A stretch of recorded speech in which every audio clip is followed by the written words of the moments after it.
kung saan po kami naroroon sa mga sandaling ito. So, purihin ang Panginoon. Jesus' name, Jesus' name.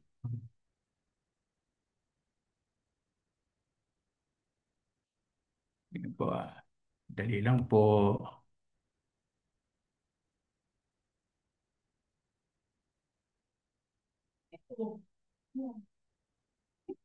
Ba, ba nangyari?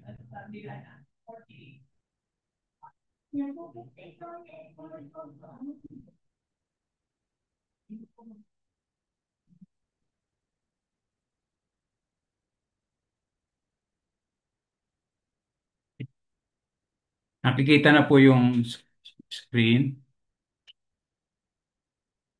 Hello po. Yes po, Pastor. Yes po. Okay, okay. Thank you. Sige po. Sige po, ang ating pong topic sa umagang ito, okay? Do not quench the spirit. Okay? Yan po ang talata o ang mensahe ng talatang 1 Thessalonians 5:19. Okay, wala na pong karugtong yan. Yan lang po talaga yung talata na o yan yung mga words dun sa talatang 1 Thessalonians 5:19. Do not quench the spirit. Okay.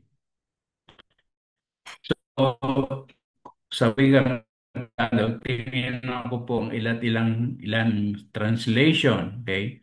Nitong Do Not Quench the Spirit. Sabi po sa Magandang Balita Biblia 2012, huwag ninyong hadlangan ang Espiritu Santo. Sa ang Biblia, huwag ninyong patayin ang alab ng Espiritu. And then yung ang salita ng Diyos, huwag ninyong hadlangan ang ginagawa ng banal na Espiritu. So, iba't ibang kapahayagan sa wikang Tagalog, wikang Pilipino, ibig sabihin ng do not quench the spirit. Talagang mayaman kasi ang salita ng Diyos. Okay? So, pwedeng huwag ninyong hadlangan, okay? Huwag ninyong patayin ang alab, o kaya huwag ninyong hadlangan ang ginagawa, okay? May dagdagan o ginagawa ng banal na spiritu. Okay? So, alam naman natin sa ating buhay, napakahalaga kasi yung pagkilos ng Holy Spirit o ng banal na spiritu. Kasi sasabihin ng Panginoong Kristo yung Acts 1:8 that you will receive power when the Holy Spirit has come upon you and you will be my witnesses. Kung hindi ito mahalaga sa buhay natin. Okay?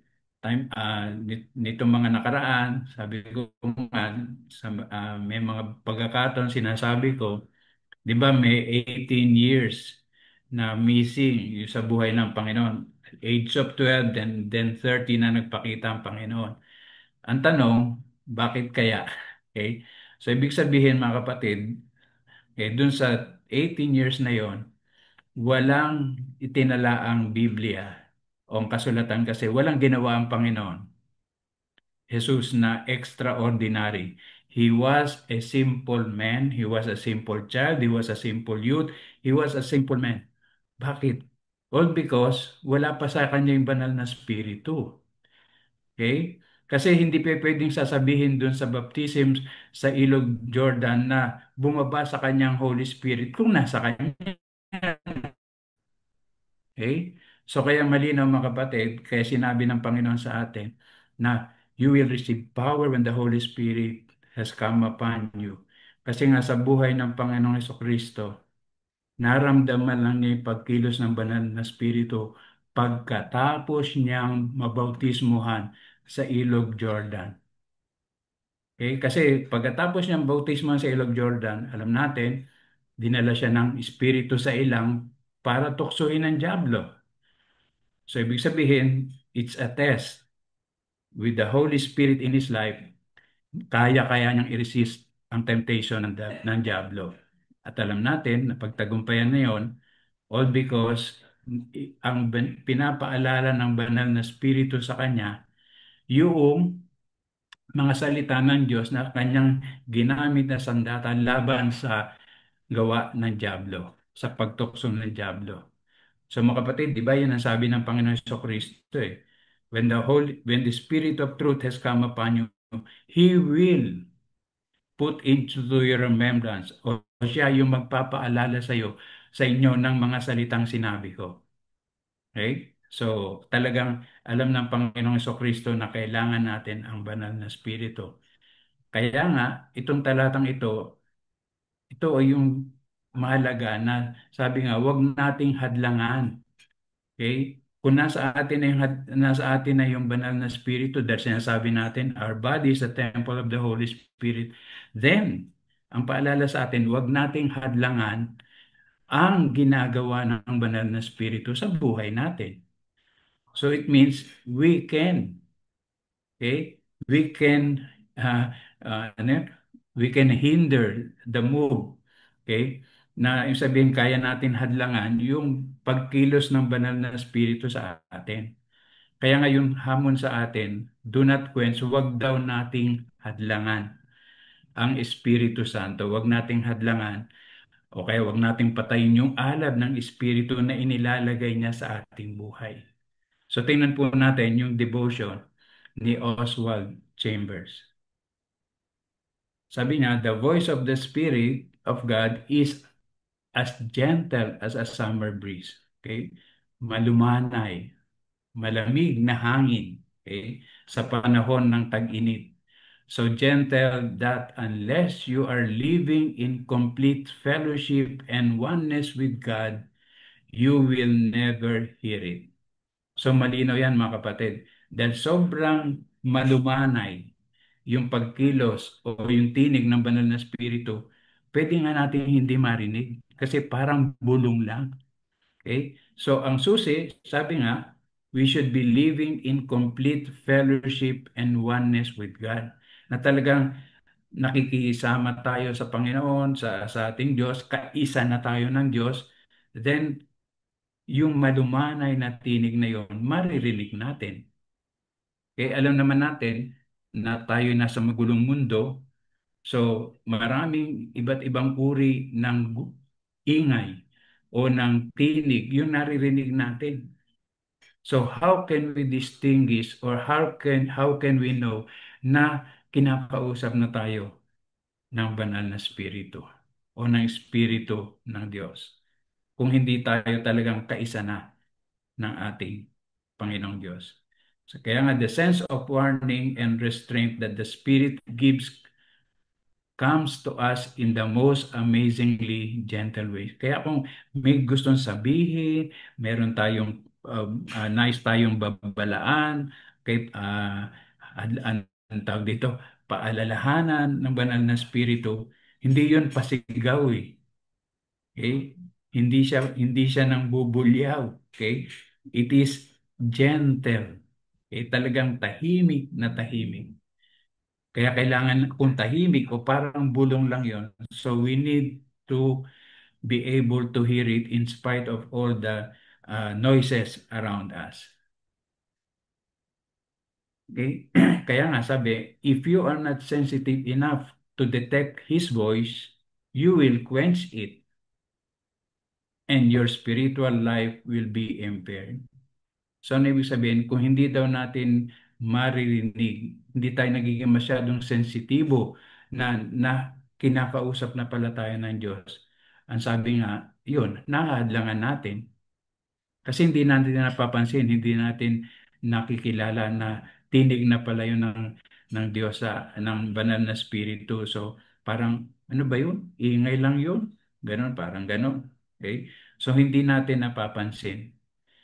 At dahil doon nahadlangan yung kanyang pagkilo sa buhay natin. Okay? O, o nasisira o nanghihina yung ating mga buhay. Sabi, this sense of restraint will always come as a still small voice. So yung paalala ng banal na spirito, mahinang tahimik na tinig. Okay? Hindi katulad minsan tayo, di ba? O kaya yung mga magulang natin. Okay? Tayo, bagay, marami sa atin. Di ba, pagka minsan hindi tinatawag natin yung mga anak natin, Okay? O kaya kahit kaibigan, may tinatawag tayo, tapos ay mahina yung boses natin, hindi tayo napapansin. Kaya kung minsan kailangan natin ilakas, okay? Parang pasigaw. Kasi nga, para marinig tayo. Pero ang banal na spirito, hindi. Okay? Is yung kanyang tinig mananatiling mahina, okay?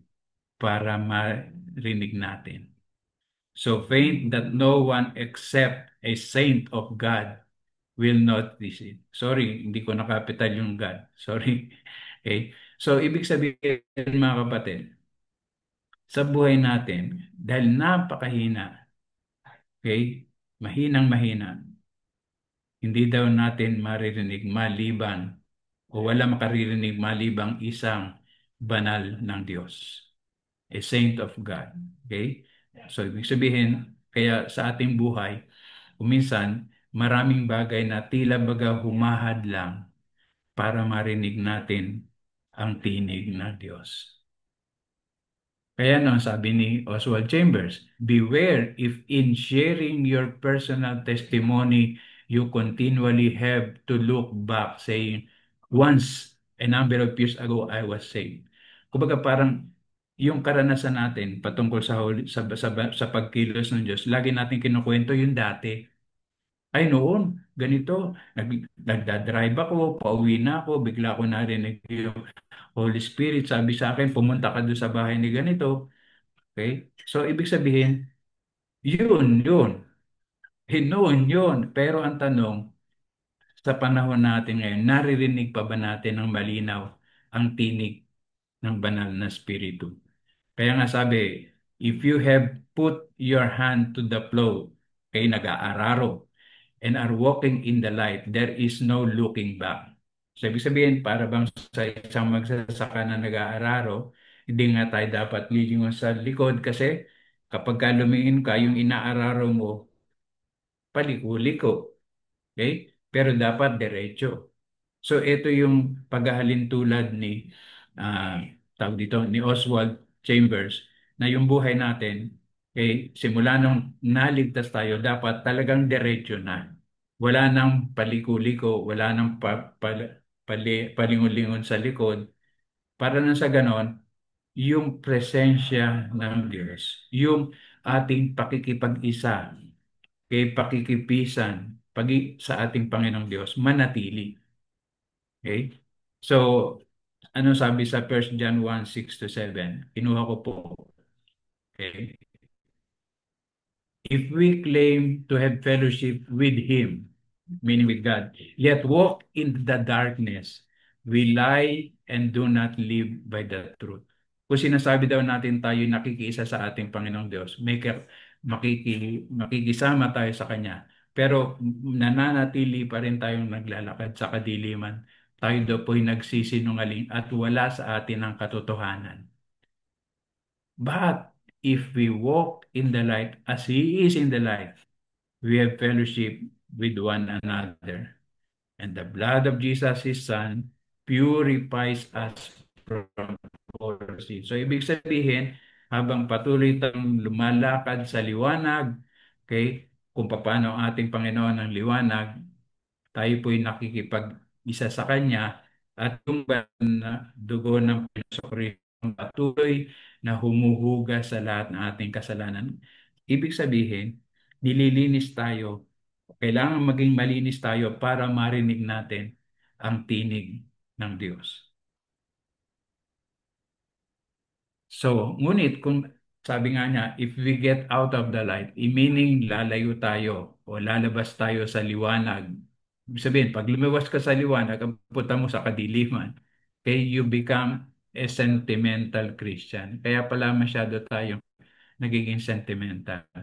And live only on your memories. Kaya yung mga alaala na lang natin ang ating nagiging testimonyo. Wala na yung bago. Okay? Oh. So, ibig sabihin, mga kapatid sa ating buhay, kailangan kung ang banal na spirito hinahayaan nating kumilos, lagi tayong may bagong patotoo. Okay? Lagi tayong may bagong mga testimony na nagpapakita na kumikilos. ang banal na spirito sa atin. Pero sabi niya, beware of trying to cover up your present refusal to walk in the light by recalling your past experiences when you did walk in the light. Okay?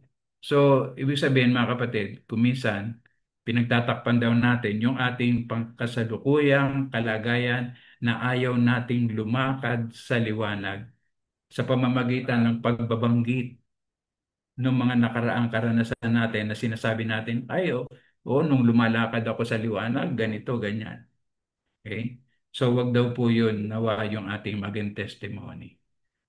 Okay? Whenever the Spirit gives you that sense of restraint, call a halt, okay? Make things right, or else you will go on quenching and grieving Him without even knowing it. So mga kapatid, kapag ka pinapaalalahanan na tayo ng banal na spirito, kapag ka kinakausap na tayo, pinagsasabihan na tayo, itinutuwid na tayo, mga kapatid, tigil at iayos natin yung ating mga buhay. Kung hindi, patuloy daw nating pinipigilan ang pagkilos ng banal na spirito sa atin at patuloy siyang namimighati, grieving, umiiyak na hindi natin alam. Okay? So, ibig sabihin, kumisan, sa sobrang busy natin sa mga bagay na hindi natin napapansin, hindi lang natin nalalaman, nalulungkot pala ang banal na spirito. Kapag ka hindi natin siya naririnig, hindi natin siya napapansin. Okay? Kaya kailangan sa ating pong buhay, mga kapatid, lagi na nagpapalinis tayo para nang sa ganoon ang ating pong mga buhay patuloy na nakaugnay sa Diyos.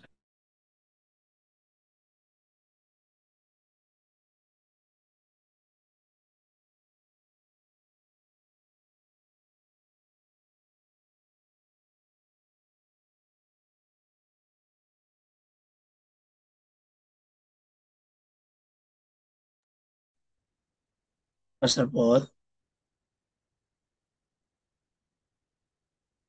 naghang po kayo.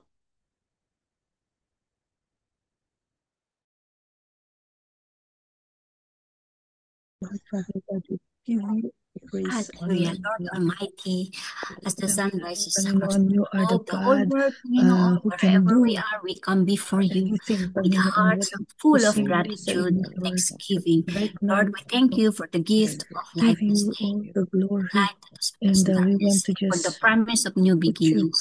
Lord, We're as grateful our for the great first and presence, the the only, blessings that Lord, surround us, the na sa opportunity you buhay have placed namin, in our Panginoon. paths Siyang to mahalaga. worship you, to be with you, to hear your voices. Thank you, Dear Lord. Lord God, We pray also that the pastor will be back, Panginoon, by your power of Spirit and to finish, in Panginoon, in what you Jesus' have name. started, O God, through him sa devotion namin. In Jesus' name.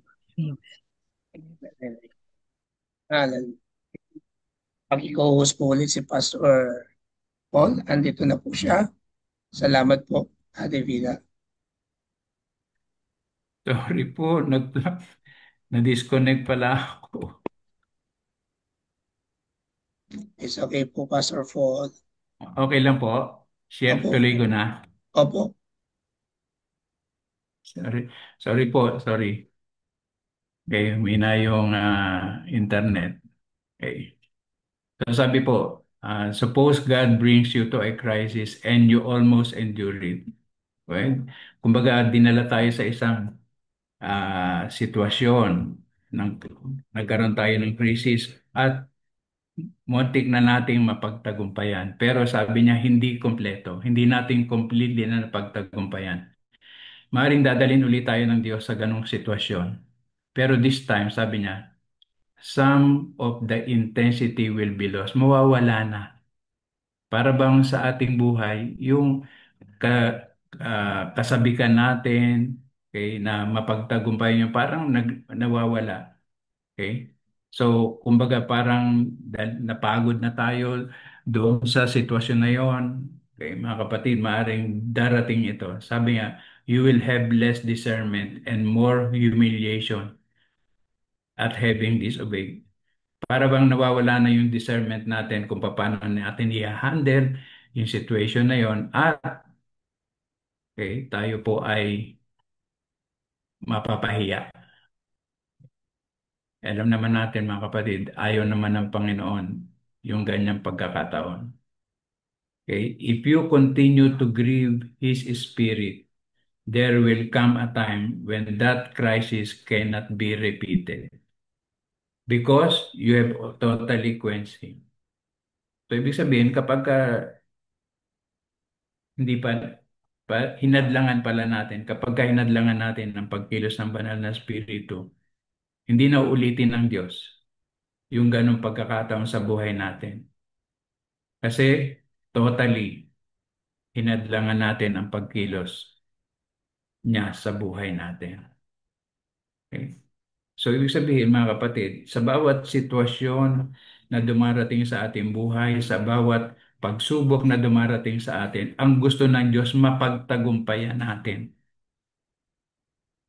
Ngunit, sabi nga, kapag hindi natin na dirinig na maayos ang ano yun, ang tinig ng banal na spirito, mapapahiya tayo kasi hindi natin siya sinod. At hindi na ulitin ng Panginoong Diyos yun. Bakit? Hindi na natin siya maririnig. Ibig sabihin, dahil totally parang hinadlangan na talaga natin yung kanyang pagkilos. Nawala na yung apoy, nawala na yung alab sa atin para yung particular na situation na yon, yung particular na pagsubok na yon, mapagtagumpayan pa natin. Sayang sa ating pong mga buhay. Kaya mga kapatid, sa ating pong buhay, napakahalaga talaga. Okay? So, ano ang sinasabi ng mga talata sa atin, mga kapatid? But if you will go on through the crisis, your life will become, okay? Oh. So, ibig sabihin, kung mapagtatagumpayan natin, go on through the crisis, na ibig sabihin na hindi tayo nananangan sa sarili nating kakayanan, pagkos patuloy na nananangan sa pagkilos ng banal na Espiritu. Sabi niya, yung buhay daw natin will become a hymn of praise to God.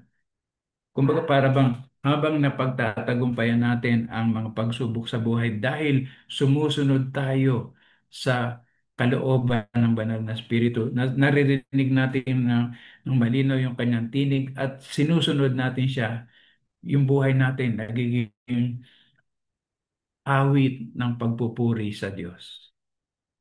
Kaya sabi po, never become attached to anything that continues to hurt God. Kaya wag daw po tayong manatili, okay, na nakadikit, nakaugnay sa anumang bagay na patuloy na magbibigay ng sakit sa Diyos. Sakit sa Diyos. Okay? Patuloy siyang masasaktan. Patuloy nating na napipighati yung kanyang damdamin. For you to be free of it, God must be allowed to hurt whatever it may be. Okay? Must be allowed to. Okay? Basahin ko uli. For you to be free of it, God must be allowed to hurt whatever it may be. Okay? Kailangan daw natin payagan ang Diyos gaano man kasakit ito. Okay? God must be allowed to, okay, whatever it may be. Nasaktan niya. Okay? Ano man yon. Okay? Parang tayo yung nasasaktan. Okay? May mga bagay na hinahayaan ng Diyos na pagdaanan natin, pero parang masakit para sa atin. Inaalaw yon. Okay? Kailangan daw natin hayaan ng Diyos na gawin yon kahit gaano man ito kasakit sa atin. Para makalaya tayo. doon sa mga iba't ibang uri ng krisis nating pinagdadaanan. Alam naman natin pagka may krisis sa buhay, mahirap, masakit, okay? Nakakapagod, nakakasama ng damdamin, okay? Pero kailangan natin mapagtagumpayan yun eh. Hayaan lang natin ang Diyos na kumilos sa mga bagay na yon, gaano man ito kasakit sa atin, para makalaya na tayo doon, para makalaya na tayo doon. Okay. So may additional reading sa atin mga kapatid, Psalms 87 to 88, Romans 13. At ito po yung wisdom from Oswald. The life of Abraham is an illustration of two things. In the buhay ni Abraham, larawan ng dalawang bagay. Ano yun? Una, unreserved surrender to God. Yung talagang pagka isinuko mo yung buhay mo sa Diyos, si Abraham ganun, wala na siyang itinira. Okay? Wala siya itinira. Imagine mga kapatid, okay, yung una, okay, iwanan mo ang lupain ng iyong ama, okay? At pumunta ka doon sa ah, sa lugar na pagdadalan ko sa iyo. So, unreserved surrender yun eh. Bakit? Hindi naman niya tinanong saan mo ba ako dadalhin? Ano ba meron doon? Basta iniwan niya. Okay? Yung bayan ng Ur, tapos umalis. At sumunod kung saan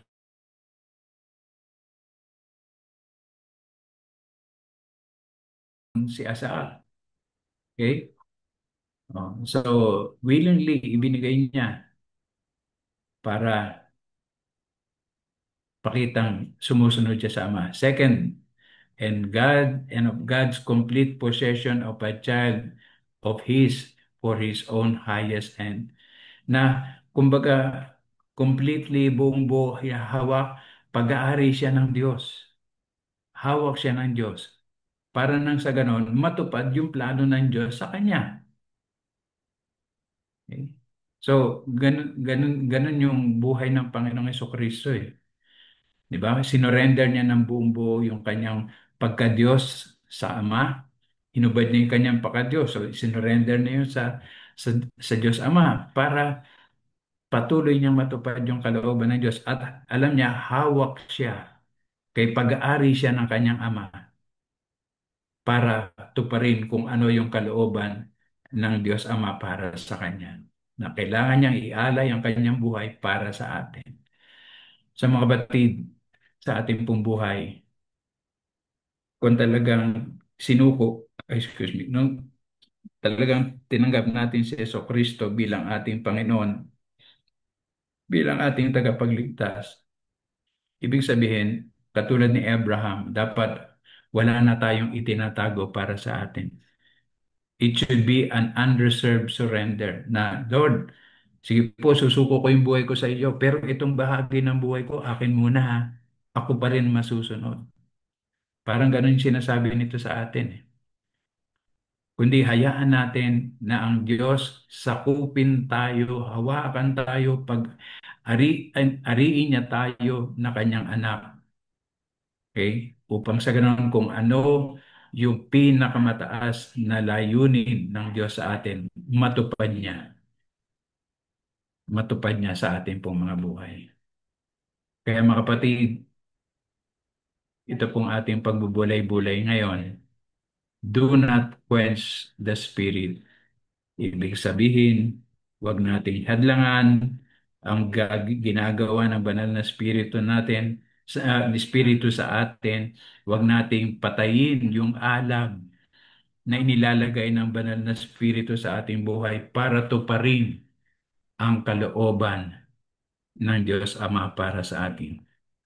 Kaya nga, kung babalikan natin yung panalangin itinuro ng Panginoon, Your kingdom come, Your will be done on earth as it is in heaven. Pag sinabing your kingdom come, pagharian mo ako ng buong buo. at mangyari yung kalooban mo sa aking buhay dito sa lupa tulad ng iyong kalooban dyan sa langit. Kaya mga kapatid, sa ating buhay para matupad ang plano ng Diyos sa atin, matupad ang kalooban ng Diyos sa ating buhay, huwag po nating hahadlangan ang ginagawa ng banal na Espiritu sa ating pong mga buhay. Kaya muli, salamat sa ating Diyos sa isang napakamapanghamon at magandang paalala sa atin na we should not quench the Spirit. Hindi natin hahadlangan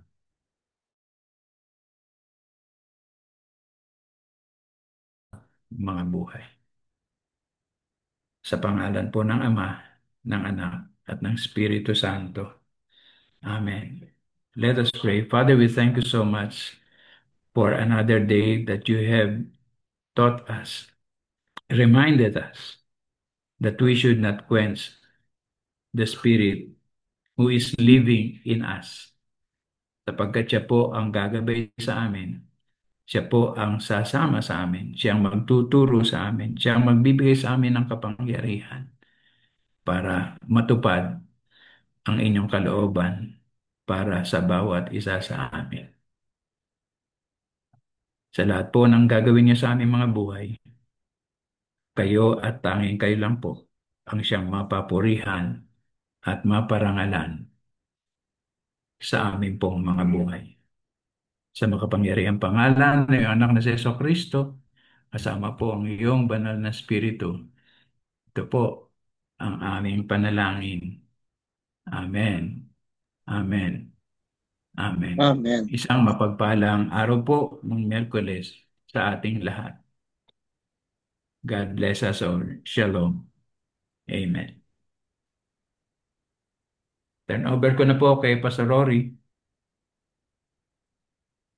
Pastor, maraming pong salamat at tunay na ang Diyos ang siyang nangusap sa bawat isa sa atin kung paanong nanaway hindi nating hahayaan na ang banal na Espiritu ay tunay na mapahiya o quench the Holy Spirit. At sa oras ding ito mga kapatid,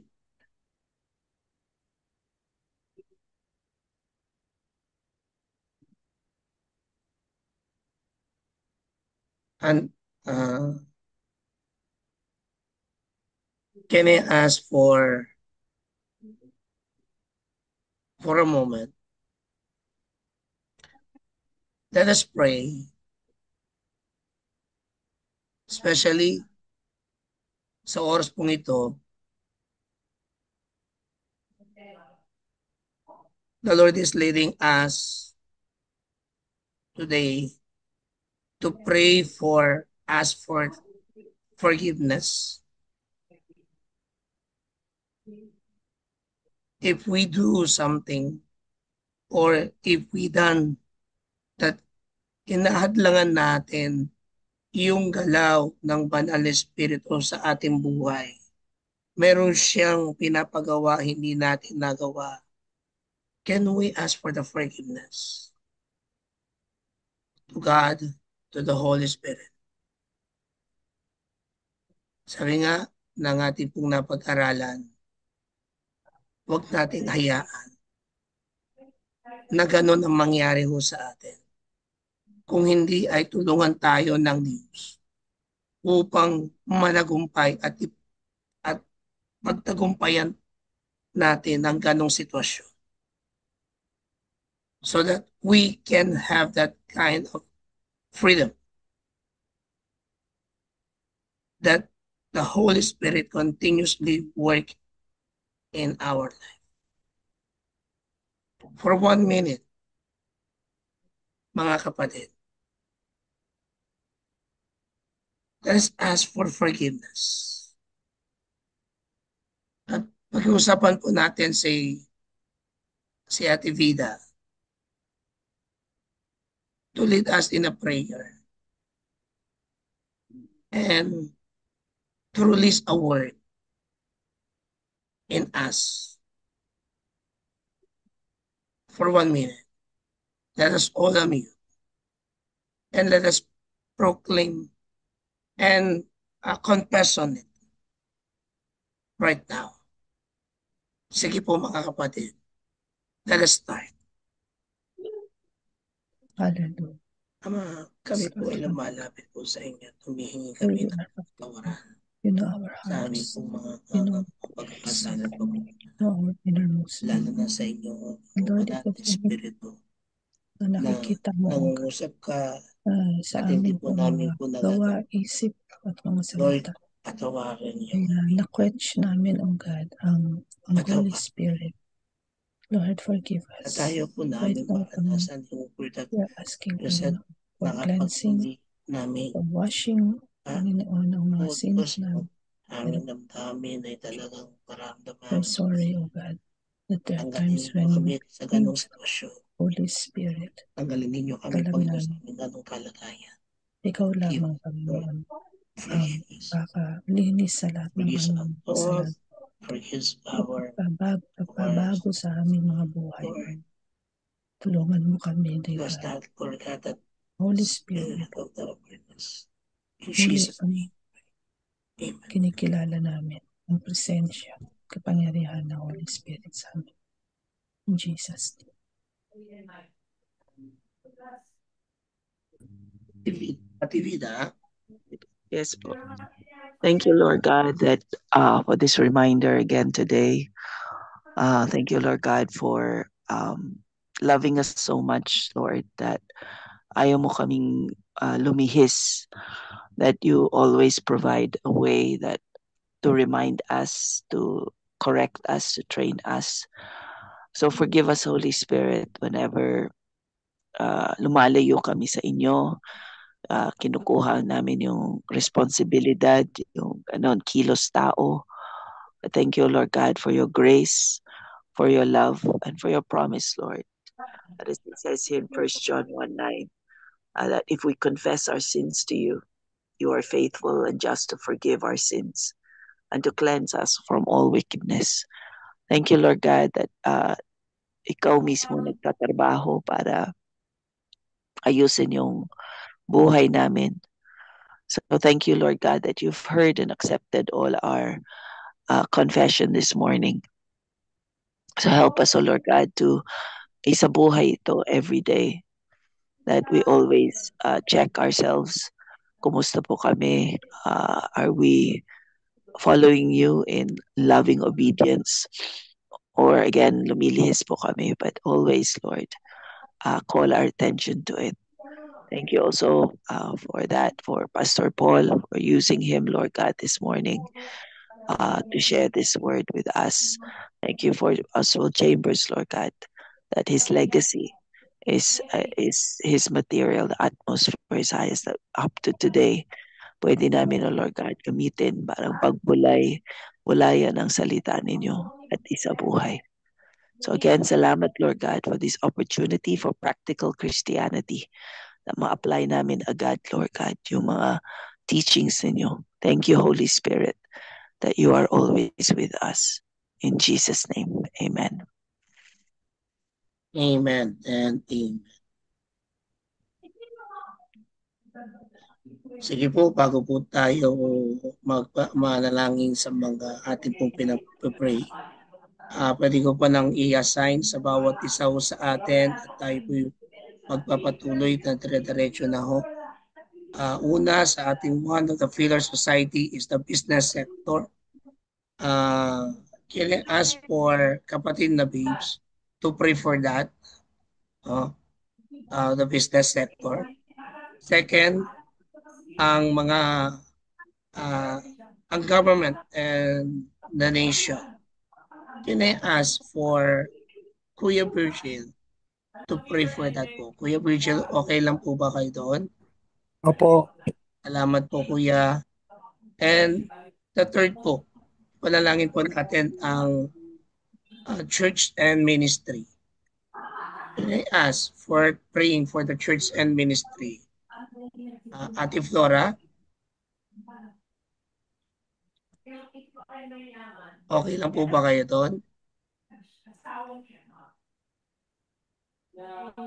After po ni Kuya Virgil, doon po kayo mag-pray. Okay po. Salamat po.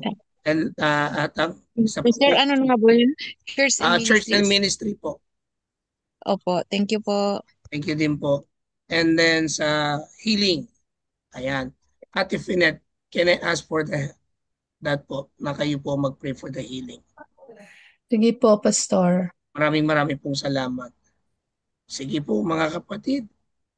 Talas, Holy Spirit, aming inaalay sa iyo ang papuri, pasasalamat, Amang Diyos, sa iyong pagmamahal. At salamat sa iyong pagliligtas. Narito po, Panginoon, ang puso ng bawat isa.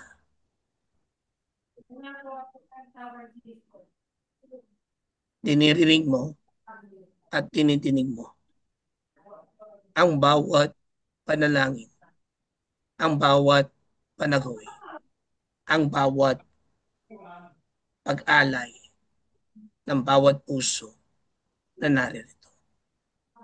Sa tanging pangalan ni Jesus. Amen.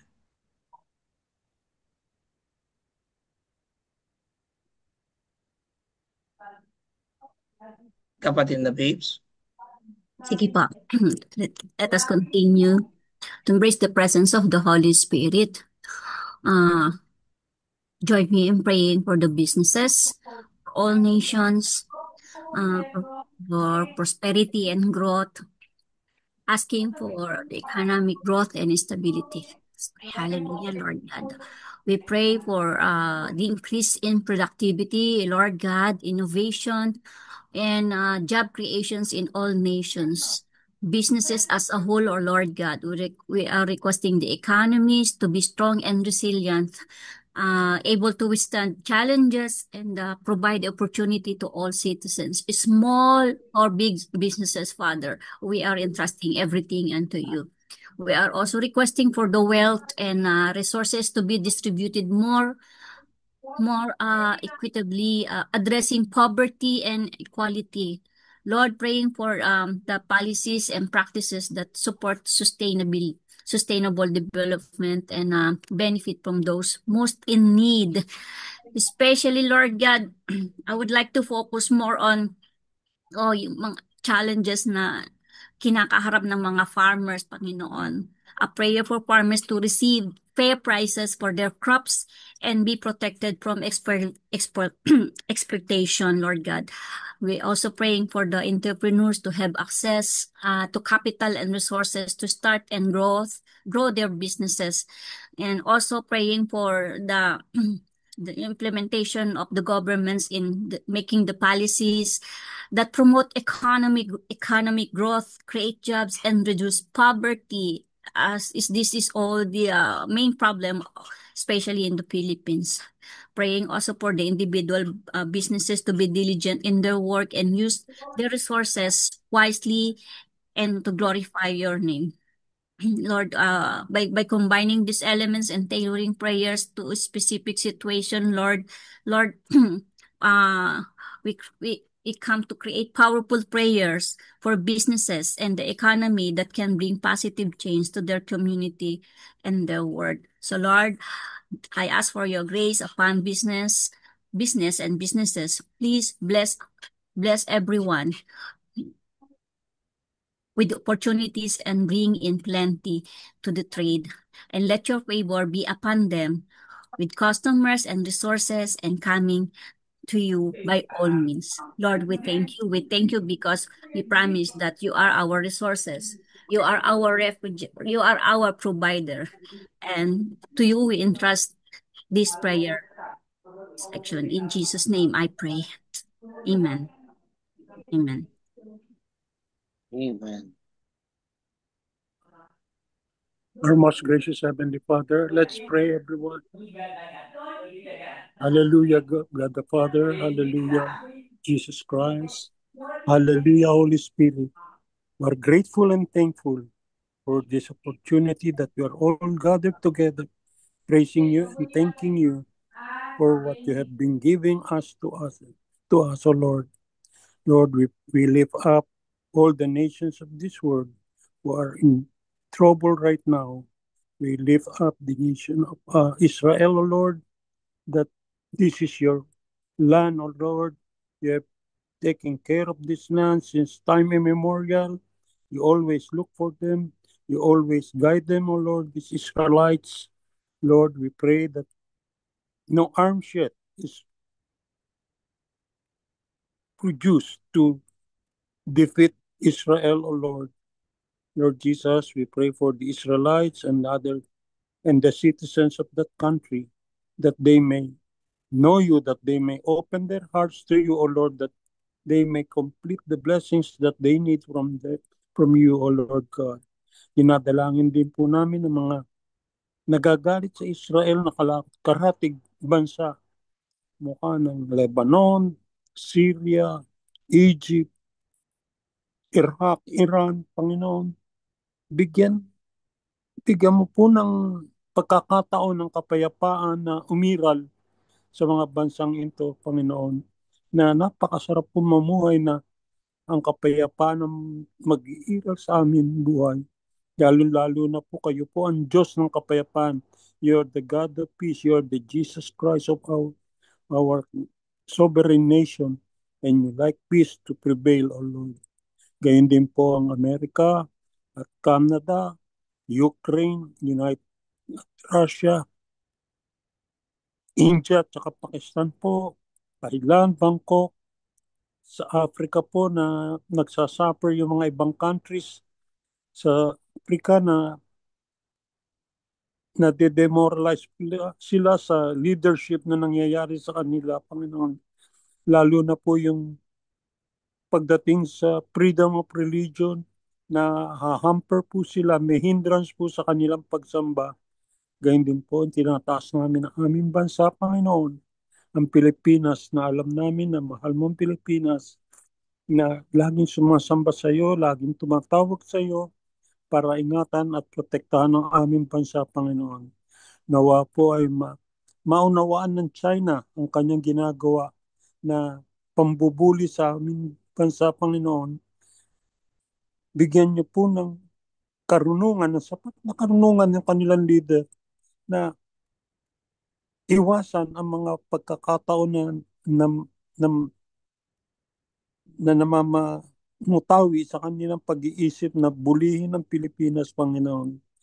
Dalangin namin ang aming mga leaders sa magmula Presidente, Vice President, Senators, Congress o Panginoon, Congressmen, lahat-lahat ng mga department heads, mga secretaries, na magkaroon po sila ng karunungan, ng pang-uunawa sa kalagayan ng bawat Pilipino, Panginoon.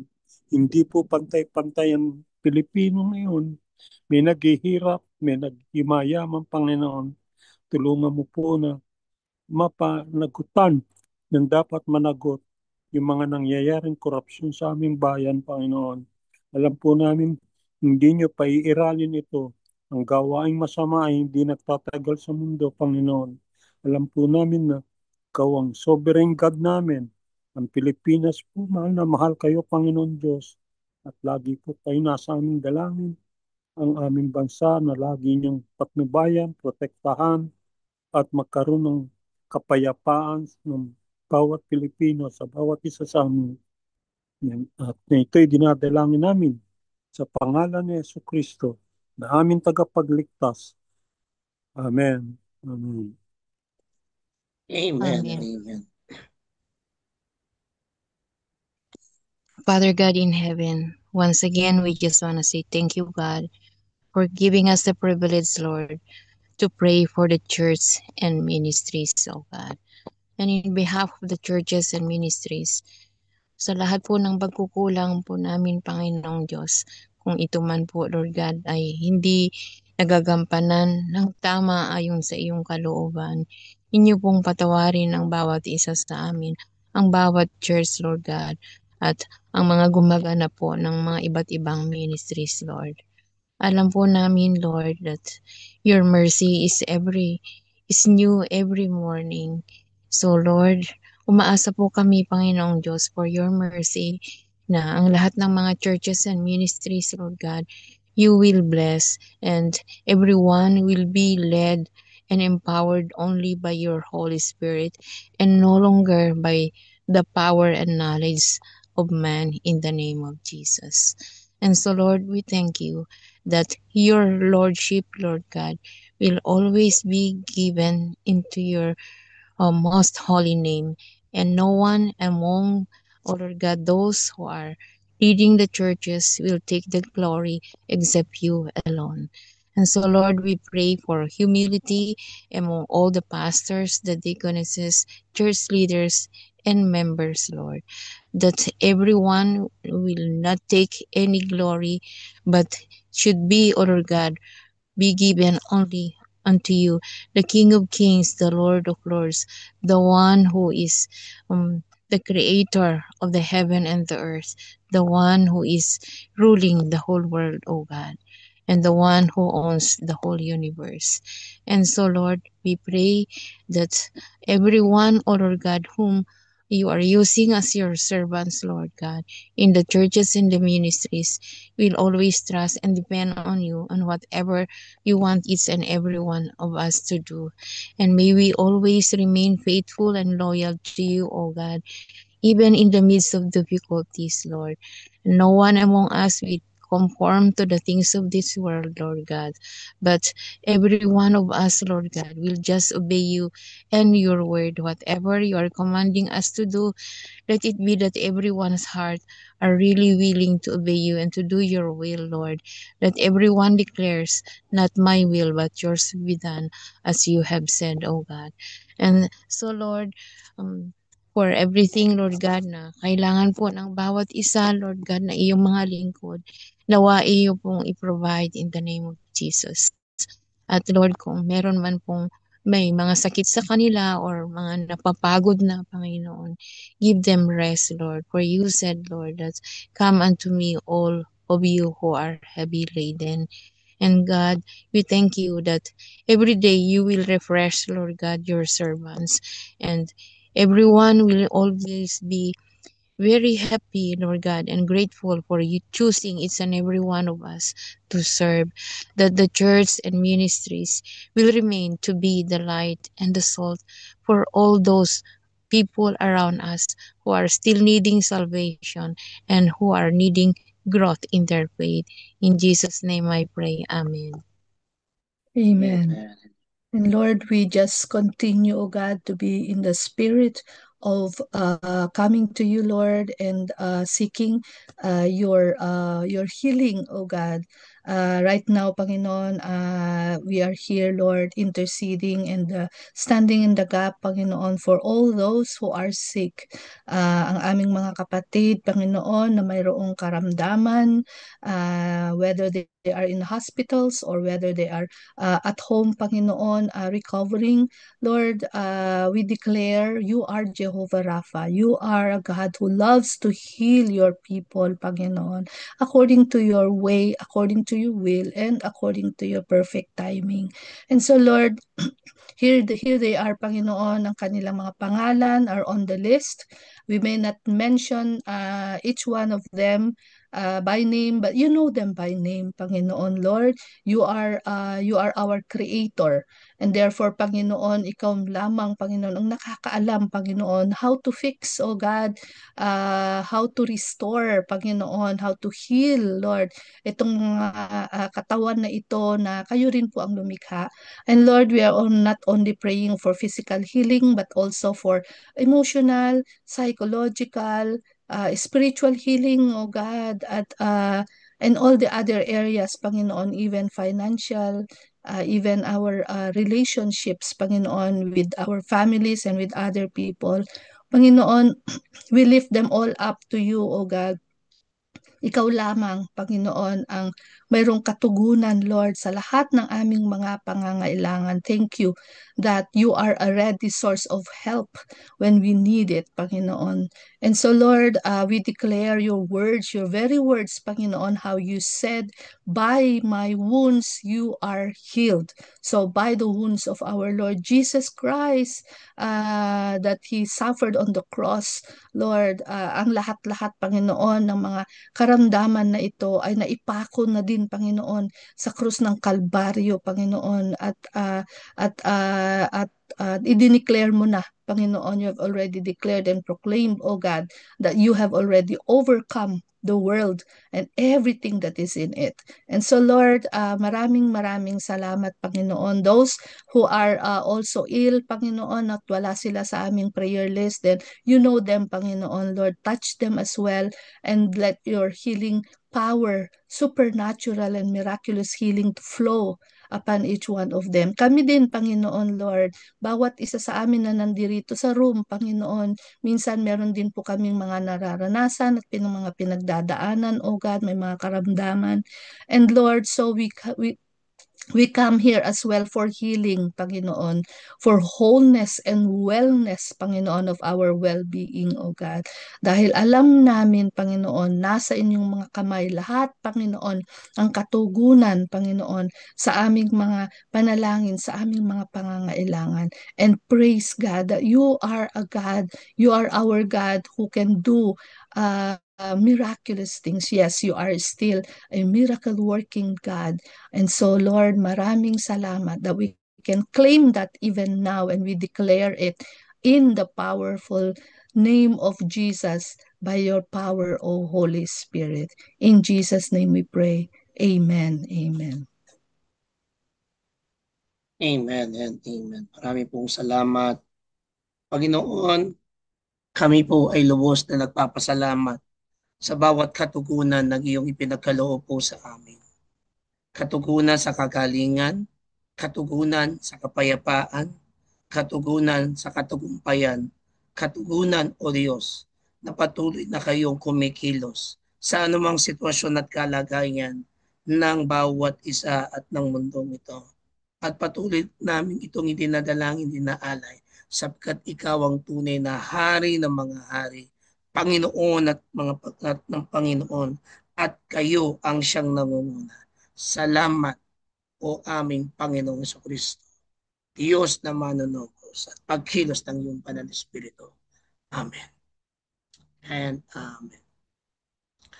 Meron po ba sa atin na dumating ang kanilang mga kaarawan or birthday celebrant na wedding anniversary po pala? Meron po? Kung wala po,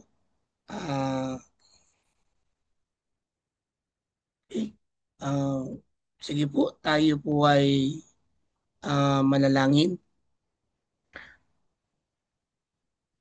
Ama, salamat po sa inyong mensaheng yung pinagkaloob po sa amin. Salamat din, O Panginoong Hesus, sa iyong pagbibigay ng halimbawa ho sa amin. At patuloy kaming nagpupuri at nagpapasalamat, O Banal na Espiritu, sa iyong pagkilos. Salamat dahil kayo ang siyang nagbigay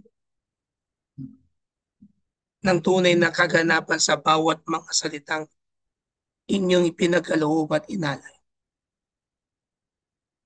Ginamit po ninyo si Pastor Paul upang may pahayag ang inyong banal na salita. Pagpalain po ninyo siya. At sa kanilang pagpupulong ngayon, Panginoon, doon po sa taytaying dalangin namin, kayo, Diyos, ang siyang mag-intervene po sa kanila. Kayo, Panginoon, ang siyang kumilos. Kayo, Panginoon, ang siyang humipo. At patuloy ng kanilang puso ay tunay na magkaroon ng pagkakaisa upang maramdaman nila na kayo ang Diyos na nakakakita at nakakarinig at tumitingin sa bawat kanilang mga ginagawa. Kasiyahan po ninyo silang lahat.